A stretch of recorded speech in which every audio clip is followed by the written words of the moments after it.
My name is Margaret Henderson, and I've been a home healthcare nurse for over 20 years.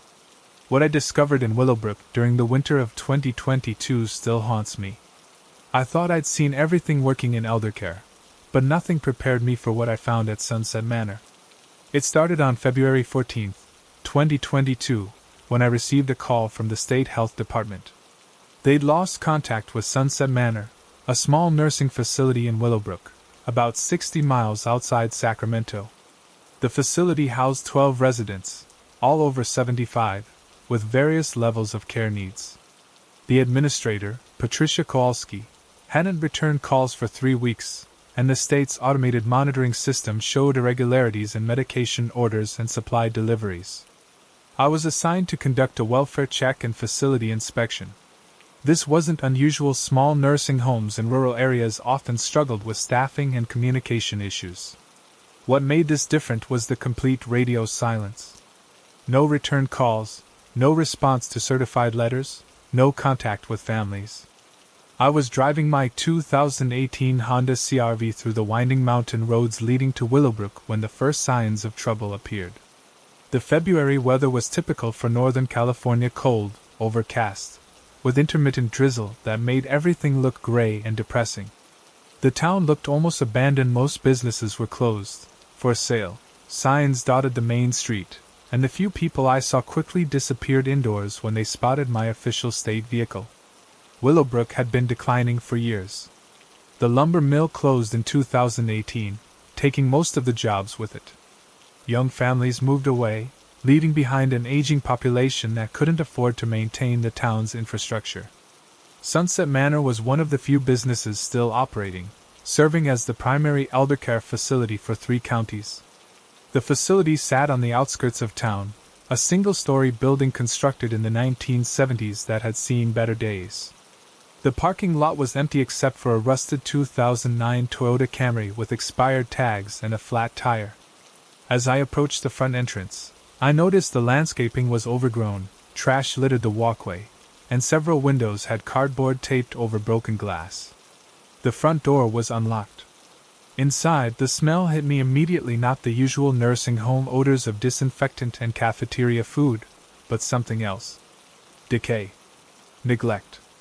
Fear. The reception desk was abandoned, papers scattered across the surface, and a half-eaten sandwich sat molding on a plate. "Hello?" I called out, my voice echoing through the empty corridors. "This is Margaret Henderson from State Health Services." An elderly voice responded from somewhere deep in the building. "Thank God you're here. We thought you weren't coming." I followed the voice down a dimly lit hallway. Half the fluorescent lights were burned out, casting everything in an eerie, flickering glow. The nurse's station was empty, computers dark, medication cart abandoned in the middle of the corridor. The first thing I noticed was how quiet it was. No staff conversations, no medical equipment beeping, no television sounds from residents' rooms. Just an unsettling silence broken only by the occasional cough or shuffle from behind closed doors. I found the source of the voice in the common area. An elderly man, probably in his 80s, sat in a wheelchair wearing clothes that hadn't been changed in days. His name tag read, Harold Shin, and his eyes held a mixture of relief and exhaustion that I'd rarely seen. "Where is everyone?"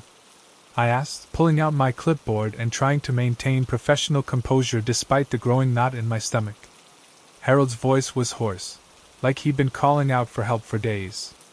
"The staff stopped coming 3 weeks ago. Patricia left first, said she had an emergency.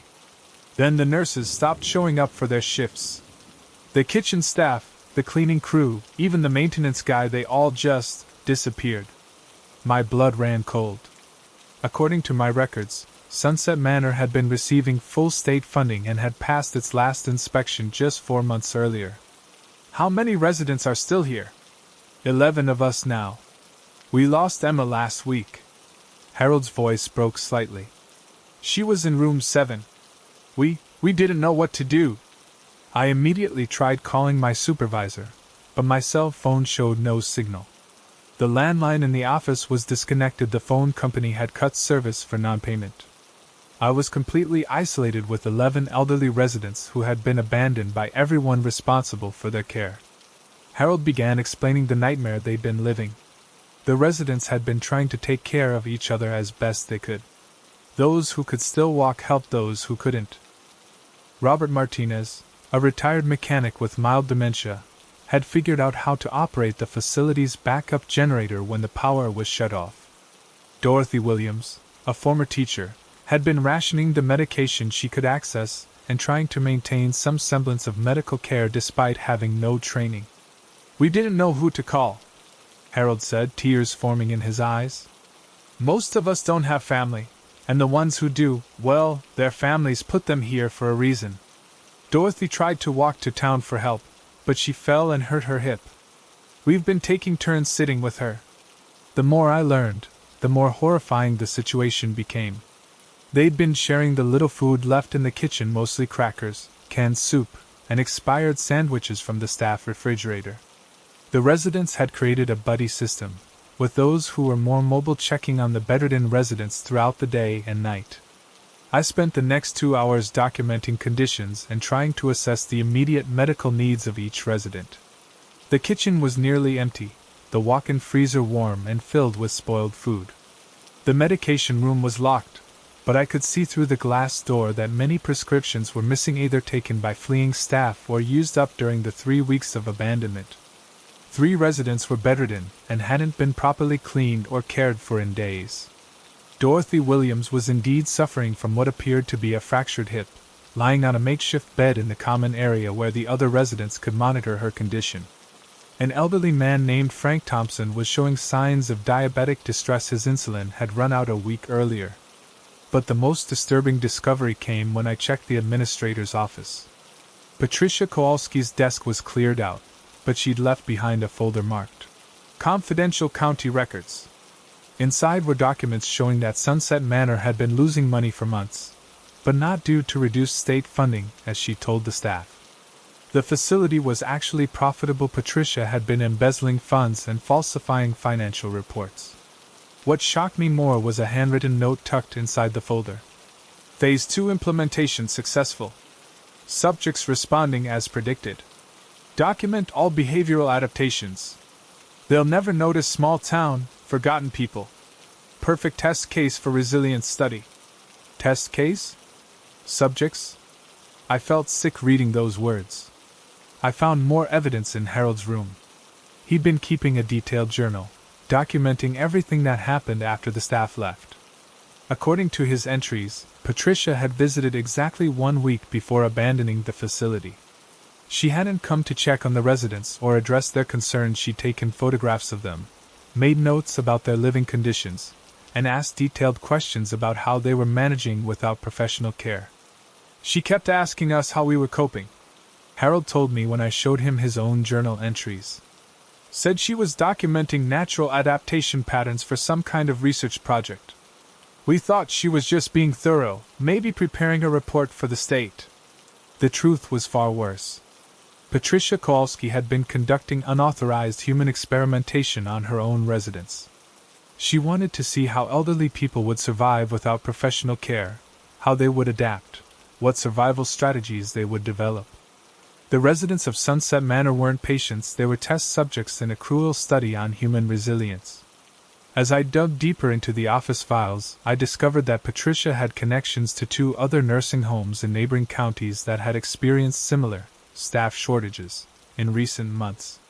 The pattern was identical: gradual withdrawal of staff, administrator disappearance, residents left to fend for themselves while someone documented their survival strategies. The worst part was discovering what had happened to Emma Martinez. She died alone in her room during the 2nd week of abandonment. The other residents had found her in the morning and, not knowing proper procedures and having no way to contact authorities, had covered her with a blanket and sealed her room. Her body had been decomposing for 6 days while the surviving residents tried to maintain normalcy and care for each other just down the hall. I immediately drove 30 miles to the nearest town with cell service and called emergency services. It took 4 hours to coordinate ambulances, medical personnel, and social workers to properly evacuate all 11 residents. Each person required immediate medical attention: dehydration, medication complications, infections from poor hygiene, and severe psychological trauma from weeks of abandonment and fear. Harold was the last to leave.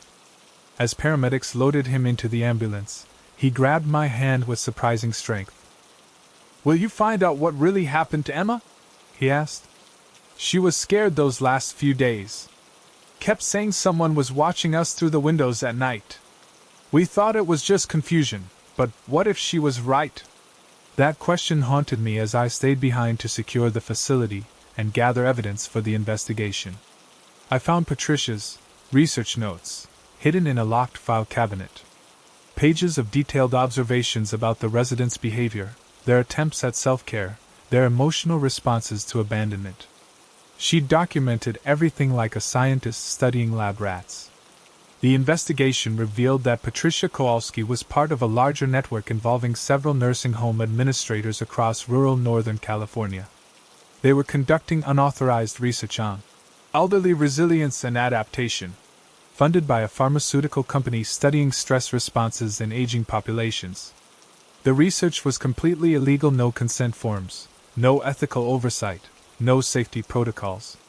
The residents of Sunset Manor had been unwitting test subjects in a study designed to determine how elderly people would survive in crisis situations without professional intervention.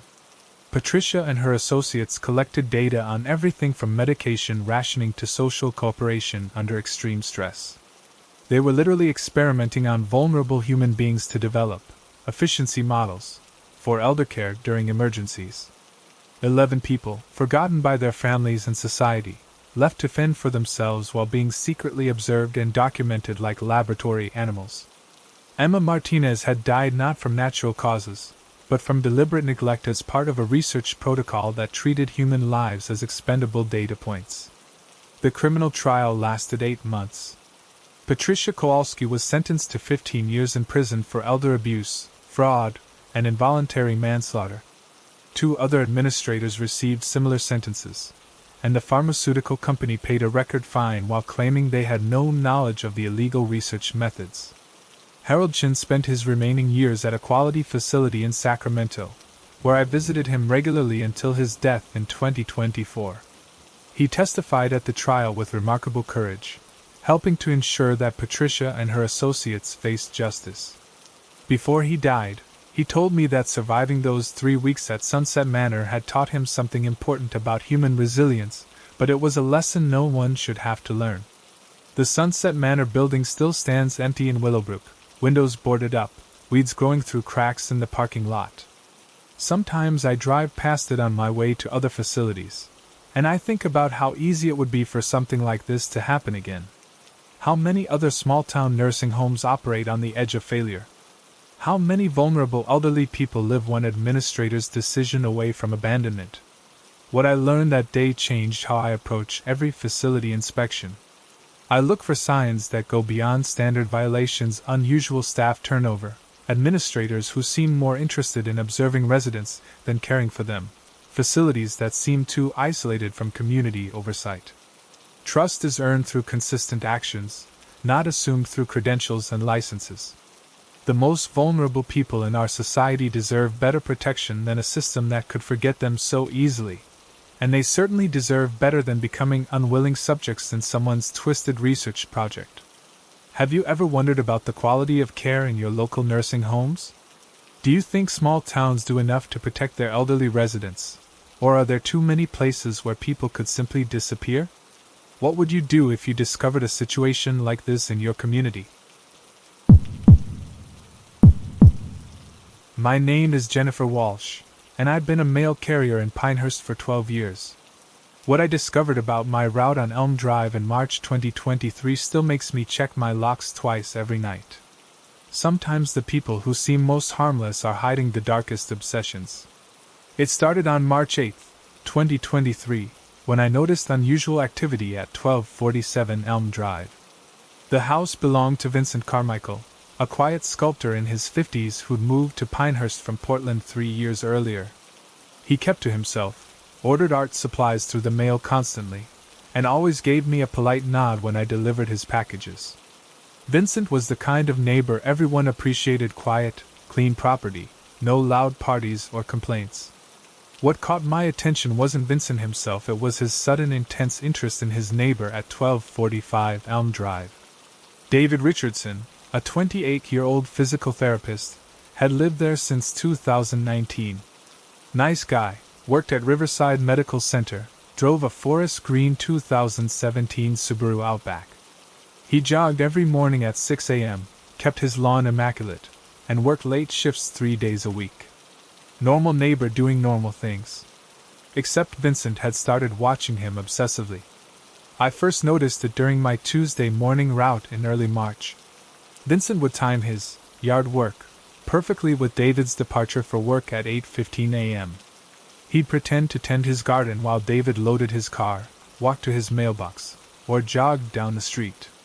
Vincent's eyes never left him, tracking every movement like a predator studying prey. The packages to Vincent's house increased dramatically after his first few weeks of observation. Art clay, sculpting tools, bronze casting materials, sometimes 3 deliveries per week from specialty suppliers in California and New York. His Amazon orders included telephoto camera lenses, motion-activated trail cameras, professional lighting equipment, and high-resolution digital cameras. Nothing illegal individually, but the combination felt increasingly wrong. Then I started noticing the lights in Vincent's garage workshop burning late into the night, sometimes until 3 or 4 a.m. The sound of power tools, hammering, and what sounded like heavy machinery echoed through the quiet neighborhood. Several residents on Elm Drive complained about the noise, but Vincent would apologize profusely and promise to keep it down, then continue the exact same pattern the next night. By mid-March, Vincent's behavior had escalated beyond casual observation. He'd installed motion sensor lights around his property that activated whenever David appeared in his yard.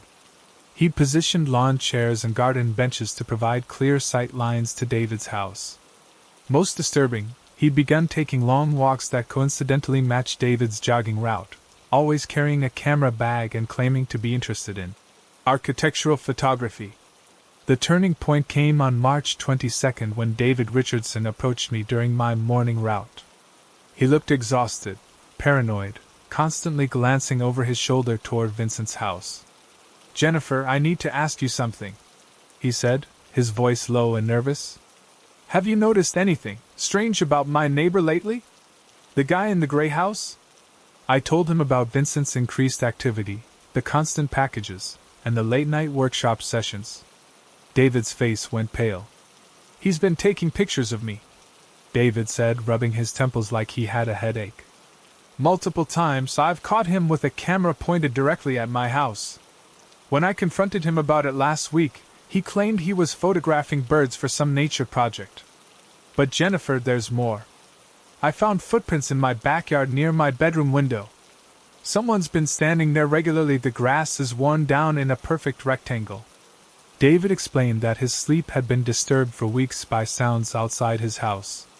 Footsteps, camera clicks, what sounded like someone moving equipment around his property. He'd started keeping his curtains closed constantly, and had changed his jogging route twice, but Vincent always seemed to anticipate his new patterns. "I think he's been following me," David continued. "Last Saturday, I went grocery shopping at 3 different stores trying to run errands. He was at every single one, always in the same aisle as me, always with that camera. It can't be coincidence." That afternoon, I decided to pay much closer attention to Vincent's property during my deliveries. His workshop garage had small windows along the side, but they were usually covered with heavy curtains.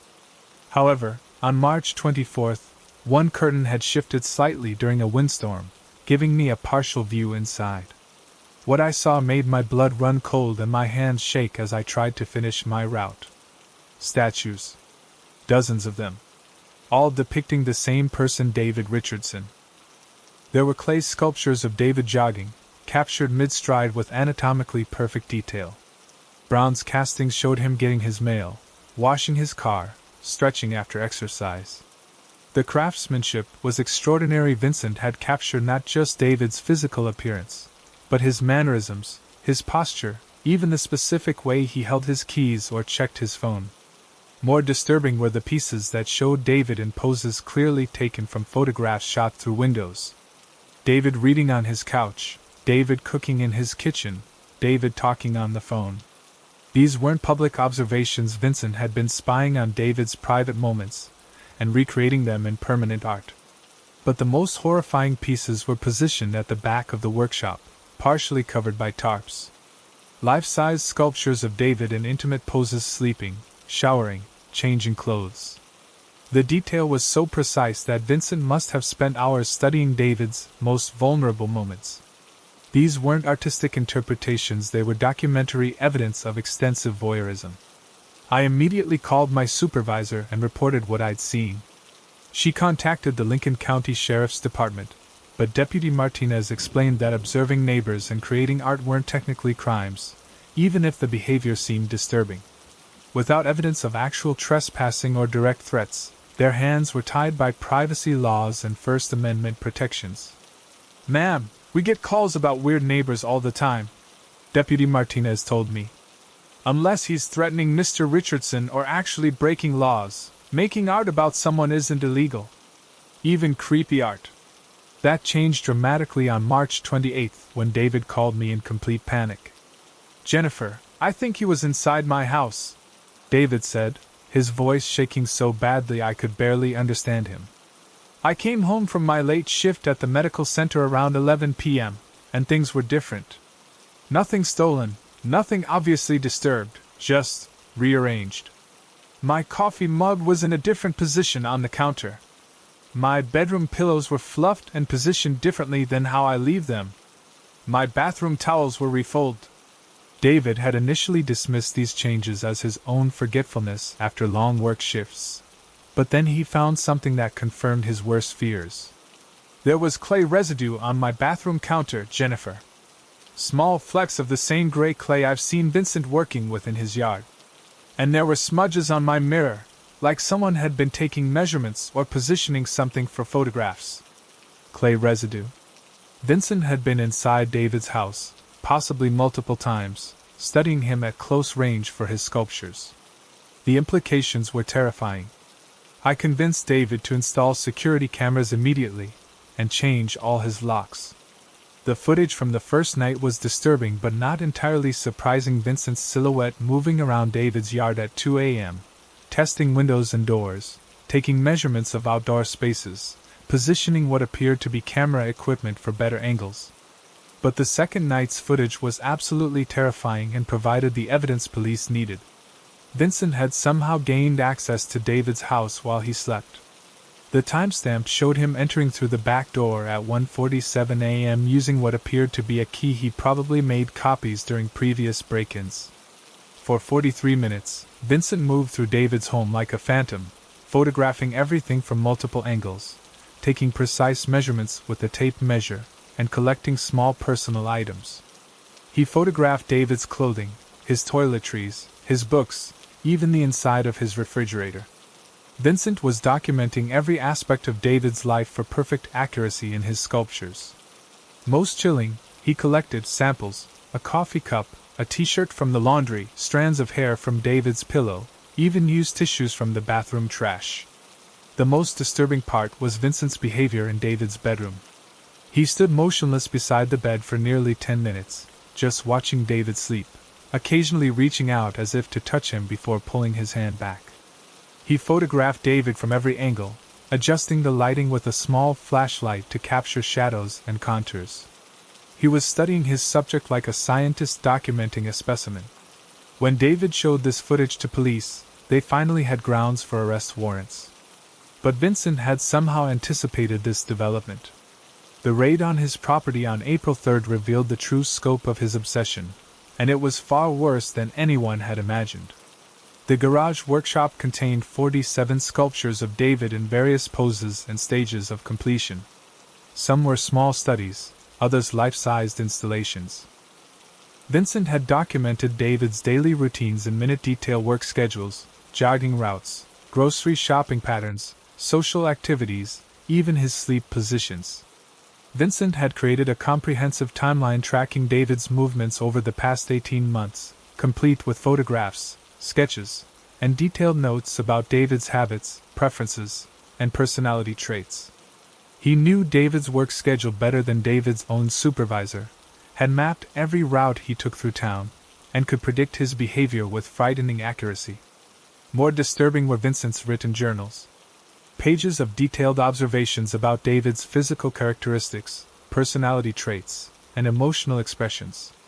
Vincent had developed an elaborate fantasy relationship where he and David were lovers, complete with imagined conversations, romantic scenarios, and future plans. He'd even sculpted pieces depicting scenarios that existed only in his mind: David embracing him, David posed as if they were a couple, David looking at Vincent with love and affection. The basement revealed Vincent's long-term intentions, and they were absolutely terrifying. He'd been constructing a perfect replica of David's bedroom, complete with identical furniture purchased from the same stores, personal items stolen during his break-ins, and even the same paint colors and lighting fixtures. Vincent had planned to kidnap David and keep him in this replica room, using him as a living model for his art, while maintaining the delusion that David would eventually return his obsessive affections. Police found detailed kidnapping plans written in Vincent's careful handwriting. He'd researched sedatives, purchased restraint equipment, and even calculated the soundproofing needed to prevent David's calls for help from reaching neighbors. Vincent had been planning to replace David's real life with captivity in his artistic shrine. The investigation revealed that Vincent had been escalating his surveillance for months. He'd hacked David's social media accounts to study his online behavior, had been intercepting David's mail to learn about his financial and personal information, and had even contacted David's workplace under false pretenses to learn his schedule. Vincent Carmichael pleaded guilty to stalking, breaking and entering, attempted kidnapping, and multiple counts of burglary. He received 12 years in prison with mandatory psychological treatment. During his court testimony, he showed no remorse, instead expressing frustration that people couldn't understand his artistic vision and his deep spiritual connection with David. The most chilling moment came during sentencing when Vincent looked directly at David and said, "I captured your essence in my work. You'll always be beautiful in my art, even when you're old and forgotten. I gave you immortality." David Richardson moved to Oregon immediately after the trial, leaving no forwarding address. He'd lived next door to his stalker for over a year, completely unaware that every mundane moment of his life was being observed, recorded, and recreated in clay and bronze.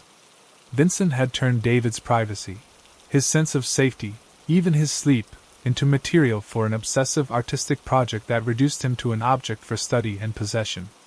The sculptures were destroyed as evidence, but I still remember their unsettling accuracy.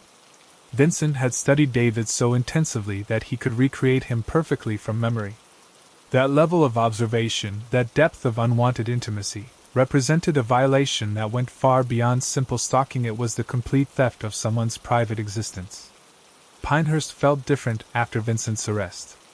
Neighbors started closing curtains more often, checking their locks more carefully, paying attention to who might be watching them from across the street or through adjacent windows. We realized how easy it would be for someone to study our lives without our knowledge, to turn our daily routines into fodder for their private obsessions. The case changed how I view my job as a mail carrier. I see people's routines, their habits, their vulnerabilities. I notice who lives alone, who has visitors, who might be isolated or at risk. It's a responsibility I never fully appreciated until I realized how that same access to information could be weaponized by someone with malicious intent. Vincent Carmichael proved that artistic talent and quiet demeanor can mask the most dangerous obsessions. He spent 18 months studying David Richardson like a scientific specimen, reducing a human being to subject matter for his private gallery of violation. The fact that his work was technically skilled made it more disturbing, not less. He'd channeled genuine artistic ability into documenting his stalking with museum-quality precision. Have you ever felt like someone was watching you a little too closely? Do you think we pay enough attention to our neighbors' behavior? Or do we ignore warning signs because confrontation feels uncomfortable? How well do you really know the people who live around you, and what they might be capable of when no one else is watching? My name is Rebecca Torres, and I've been a real estate agent in Meadowbrook for 15 years. What I discovered about the Mitchell family on Sycamore Lane in April 2023 changed everything I thought I knew about neighborhood dynamics and consumer manipulation. Sometimes the American dream next door is just an elaborate sales pitch. It started when I noticed unusual sales patterns in the Willowdale subdivision during my quarterly market analysis. Houses on Sycamore Lane were selling 40% faster than comparable properties in adjacent neighborhoods, and buyers specifically requested homes near 1438 Sycamore Lane, the Mitchell family residence. When I asked why, they consistently mentioned wanting to live near such a successful, happy family. The Mitchells seemed absolutely perfect. Tom Mitchell, supposedly a marketing executive, drove a pristine white 2022 Ford F-150 King Ranch Edition that never had a speck of dirt on it. His wife Sarah appeared to be a devoted stay-at-home mom with their two children, Emma, 12, and Jake, 8. They'd moved to Meadowbrook in January 2023, and within weeks had become the neighborhood's undisputed social center. What made them unusual was their lifestyle, and how openly they displayed their success. The Mitchells constantly showcased new products, hosted elaborate backyard parties with professional quality decorations, and maintained absolutely picture-perfect everything from their landscaping to their children's behavior. Sarah would casually chat with neighbors about her amazing new kitchen appliances, workout equipment, home security system, or whatever product seemed to be featured that week. The pattern became clear within days of Sarah's product mentions. Neighbors would purchase identical items. It was like watching consumer trends spread through a community in real time, always originating from the Mitchell house. I first became suspicious during a listing appointment at 1442 Sycamore in early April. Mrs. Chin, a normally frugal accountant, mentioned she'd recently bought a $3,200 outdoor grill and smoker combo after seeing Sarah Mitchell's elaborate barbecue setup during their Easter party.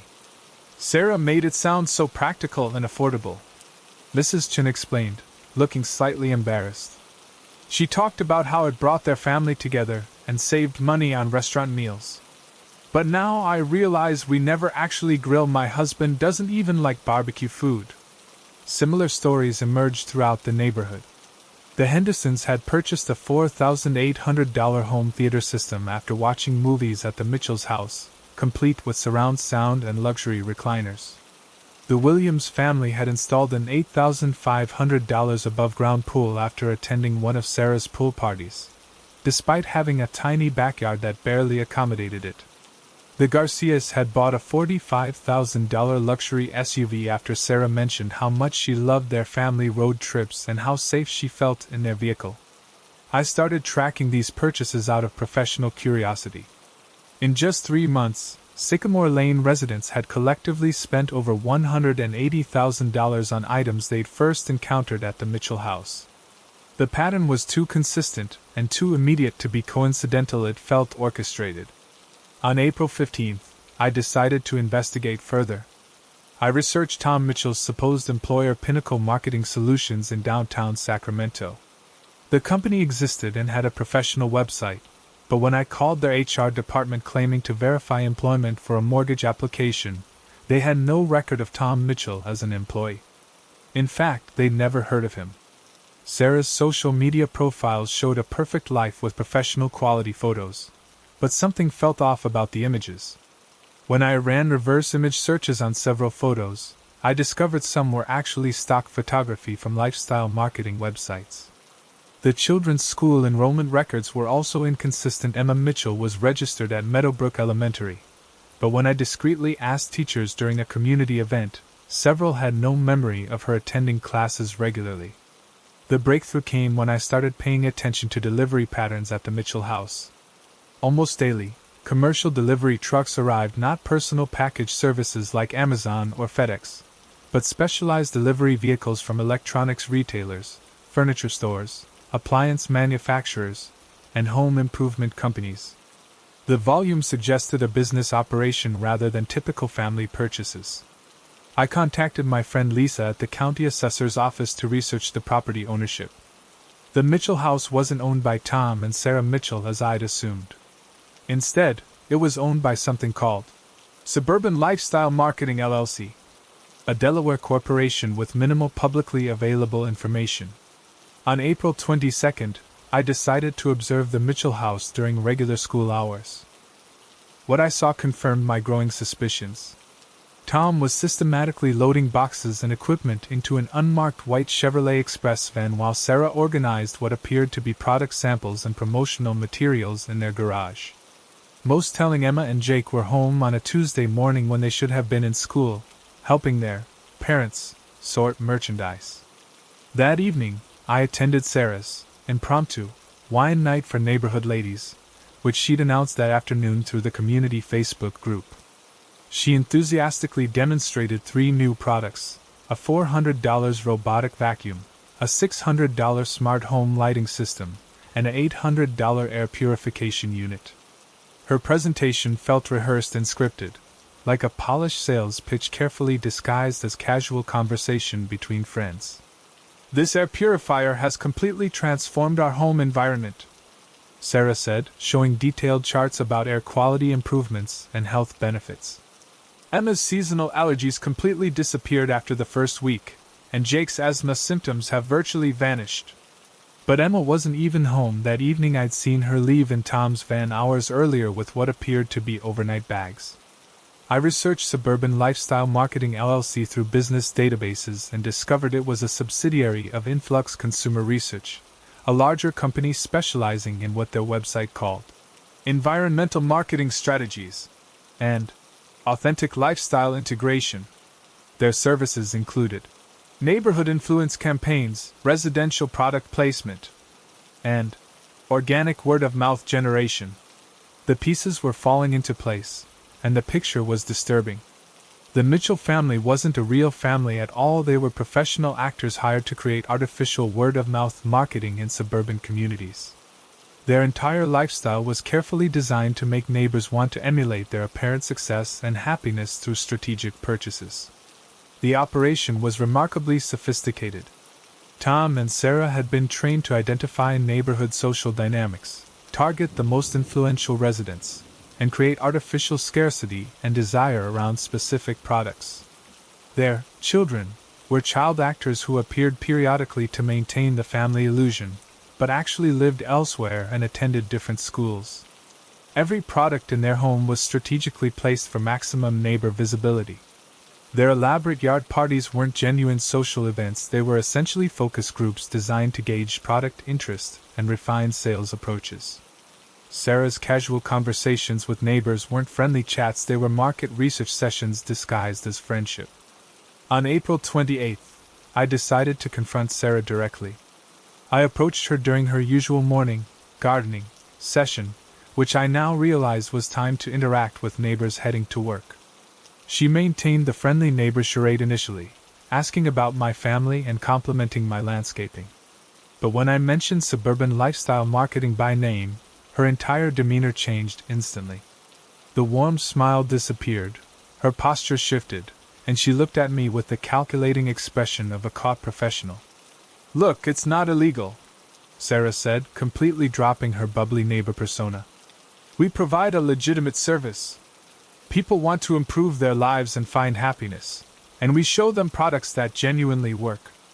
It's actually more honest than traditional advertising because they can see real results in real homes." She explained that their company had exclusive contracts with over 200 manufacturers to provide authentic residential demonstrations in carefully targeted neighborhoods across the country. The Mitchell family was one of 12 similar operations currently active across different demographic markets in California, Texas, and Arizona. "We research communities thoroughly before insertion," Sarah continued, using clinical terminology that made my skin crawl. "Income levels, social structures, purchasing patterns, influence networks. We position ourselves as aspirational but achievable, successful enough to be enviable, relatable enough to be trustworthy." The children were from a specialized casting agency that provided families for long-term marketing scenarios. Emma and Jake, whose real names were Ashley and Marcus, had parents in 6 different communities across 3 states. They were homeschooled online between marketing assignments and lived with their actual grandmother in Nevada when not working. The most disturbing aspect was the psychological manipulation involved. Sarah had methodically studied each neighbor's insecurities, desires, and financial capabilities, then positioned products as solutions to problems people didn't even realize they had. She'd convinced Mrs. Chen that her marriage needed more excitement and shared activities, hence the expensive grill, persuaded Mr. Henderson that his teenage children were becoming too isolated and the family needed more bonding time, the home theater system, and made Mrs. Williams believe her children were missing out on proper physical development and summer fun, the pool installation. People desperately want permission to buy things that will make them happy, Sarah explained with disturbing clinical detachment. They're afraid of making expensive mistakes, so they look for social proof. We provide that proof by demonstrating that these purchases actually lead to happiness, family success, and social status. It's basic consumer psychology. When I threatened to expose their operation to the neighborhood and local media, Sarah revealed the true scope of the deception. The Mitchell family had signed simultaneous one-year leases in 3 different communities across Northern California. They would establish residence, execute targeted marketing campaigns, then disappear before anyone could detect the pattern or organize any kind of response.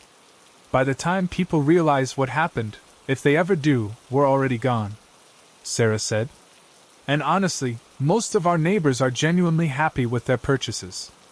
We're not selling junk, we're selling solutions to real problems and desires. The manipulation is in the method, not the products. I spent the next week quietly contacting families who'd made major purchases based on Sarah's recommendations. The reactions varied dramatically from embarrassment to anger to complete denial. Some neighbors insisted they would have bought the items anyway and resented my implication that they'd been manipulated. Others felt betrayed and foolish but were too embarrassed to discuss it openly. The Williams family had maxed out 2 credit cards to finance their pool installation and were now struggling with monthly payments. The Hendersons rarely used their expensive theater system because the novelty had worn off quickly. Mrs. Chen's marriage hadn't improved despite the grill, and her husband resented the purchase. Most disturbing, several families were actively considering additional purchases to complete the lifestyle they glimpsed at the Mitchell house. I reported the operation to local authorities, but discovered that lifestyle marketing operations exist in frustrating legal gray areas. No laws were technically broken. The Mitchells hadn't made false claims about product quality or functionality. They'd simply created an artificial social environment designed to influence purchasing decisions through manufactured social proof. The investigation revealed that Influx Consumer Research operated similar campaigns nationwide, specifically targeting middle-class suburban communities with high disposable income and strong social networks. They perfected the science of artificial word-of-mouth marketing by embedding trained actors into real neighborhoods and having them live convincing lives designed to generate envy and consumer desire. Their business model was brilliant and terrifying. Identify products that manufacturers wanted to promote, research ideal demographic targets, insert fake families into appropriate communities, and let human psychology do the rest. The neighbors would see the fake family's apparent happiness and success, associate it with their possessions, and make purchases to achieve similar results. On May 15th, the Mitchell family disappeared overnight like they'd never existed. Their house was professionally cleaned and staged for new tenants within 48 hours. Neighbors who knocked on their door expecting to say goodbye found complete emptiness, no forwarding address, no explanation, no trace of the family that had become central to their community's social life. The aftermath was psychologically complicated for everyone involved. Some neighbors felt stupid and embarrassed for falling for what they now recognized as elaborate marketing theater, while others insisted they'd made good purchase decisions regardless of the Mitchell's true identity. The sense of authentic community on Sycamore Lane was permanently damaged. If the perfect family next door could be entirely fake, what else in their neighborhood might be artificial? Property values in Willowdale's subdivision dropped temporarily as news of the marketing operation spread through local media and social networks. Potential buyers expressed concern about the authenticity of neighborhood dynamics and whether their future neighbors might be professional influencers rather than genuine residents seeking community. The case highlighted how sophisticated consumer manipulation has become in our hyper-connected age. Traditional advertising feels increasingly impersonal and obvious, so companies now embed marketing directly into our most trusted sources, our social relationships and community networks. The Mitchell family proved that our neighbors' recommendations, the marketing we trust most implicitly, can be purchased and professionally executed. I still work in Meadowbrook real estate, but I pay much closer attention to neighborhood dynamics and families that seem unusually perfect. The Mitchell operation taught me that authenticity itself has become a commodity, and that the lifestyle we admire and envy next door might be carefully constructed specifically to make us want things we don't actually need. 6 months later, I began hearing rumors of similar families in nearby communities, always perfect, always showcasing the latest products, always mysteriously knowledgeable about consumer goods and eager to share recommendations. The Mitchell family wasn't a unique occurrence. They were part of a growing industry that systematically turns neighborhood envy into corporate profit. Have you ever made a major purchase because your neighbors seemed so happy with theirs? Do you think all the families in your neighborhood are authentic, or could some be professionally designed to influence your buying decisions? How well do you really know your neighbors, and what they might be selling you without you even realizing it? My name is Detective Marcus Sullivan, and I've been with the California Highway Patrol for 18 years. What I discovered about the town of Shadowbrook in May 2023 during a routine traffic investigation still makes me question everything I thought I knew about normal community life. Sometimes an entire town can hide secrets that only come out in the darkness. It started on May 19, 2023, when I was assigned to investigate a series of unusual traffic accidents on Highway 23, a remote stretch of road that connects the Central Valley to the coast. Over 6 weeks, we'd had 12 accidents in the same 5-mile section, all occurring between 2 a.m. and 5 a.m. What made these accidents strange wasn't their timing. Late-night crashes are common, but the witnesses. Every accident had multiple witnesses who appeared almost immediately, offering assistance and calling emergency services. These weren't truckers or late-shift workers you'd expect on a rural highway at 3 a.m. These were families, elderly people, teenagers, business owners, entire cross-sections of a community that shouldn't have been awake and active in the middle of the night. The witnesses all claimed to be from Shadowbrook, a small town about 3 miles off the highway. I'd driven past the exit countless times during my career but had never needed to visit. According to my GPS, Shadowbrook had a population of 2,847 people and consisted of typical small-town businesses: a grocery store, gas station, diner, and residential neighborhoods. On May 23rd, I decided to visit Shadowbrook during the day to interview some of the accident witnesses. I was driving my patrol unit, a 2020 Dodge Charger, when I took exit 47 at 2:30 p.m. on a Tuesday afternoon. What I found was completely unexpected. The town was virtually deserted. Every business was closed despite posted hours indicating they should be open. The streets were empty, parking lots vacant, and most houses had heavy curtains drawn despite the bright afternoon sunlight. The only signs of life were a few security lights that were somehow activated during daylight hours. I stopped at Mel's Diner, which according to their sign should have been serving lunch. The doors were locked, and when I peered through the windows, I could see the dining room was set up for service: clean tables, fresh flowers, even food under heat lamps, but no staff or customers anywhere. The gas station was similarly mysterious. Pumps were functional and credit card readers were active, but the convenience store was locked and dark. A handwritten sign on the door read, "Self-service only, please pay at pump, thank you for your understanding." I tried knocking on doors in the residential areas, hoping to interview some of the accident witnesses. At 1247 Maple Street, where Jennifer Walsh lived, she'd been first on scene for 3 different accidents. I found a well-maintained house with newspapers piled up on the porch and mail overflowing from the mailbox. But when I looked closer, the newspapers were all from the previous night's late edition, and the mail was all night delivery services. At 3:45 p.m., I finally encountered a living person. An elderly man emerged from 1356 Oak Drive, wearing dark sunglasses despite being in shadow and moving slowly like he was disoriented or unwell. "Excuse me, sir," I called out, approaching him with my badge visible. "I'm Detective Sullivan with the Highway Patrol. I'm investigating some traffic accidents, and I believe some residents from this area were witnesses." The man looked startled and uncomfortable, squinting at me like the afternoon light was painful despite his sunglasses. "Traffic accidents?" he said, his voice hoarse and confused. I don't know anything about accidents. I needed to check my mail. I don't usually. This is very unusual for me to be outside right now." When I asked about the accident witnesses I needed to interview, he became increasingly agitated. "You should come back tonight," he said, backing toward his house. "Everyone will be available tonight. Much more convenient. We're all night people here.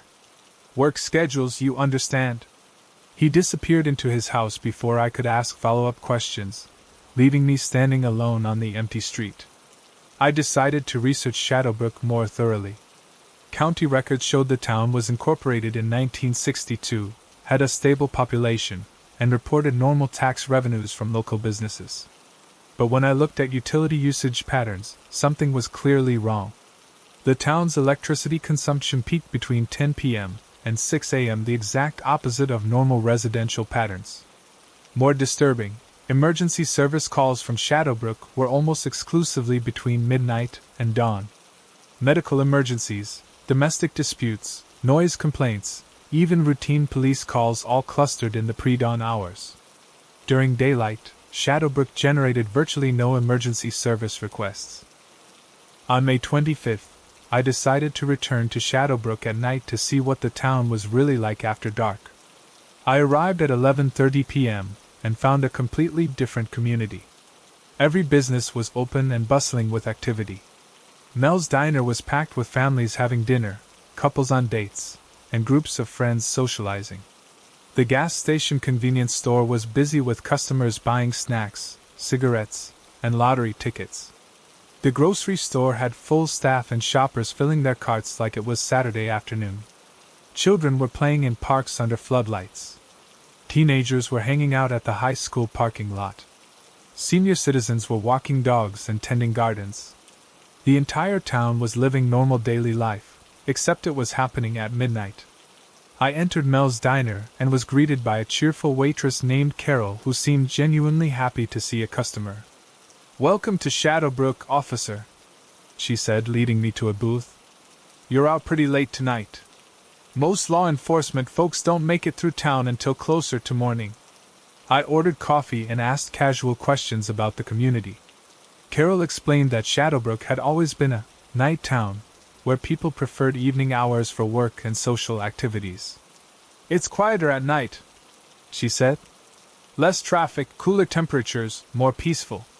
Some people are just naturally night owls, and it turns out a lot of us ended up in the same place."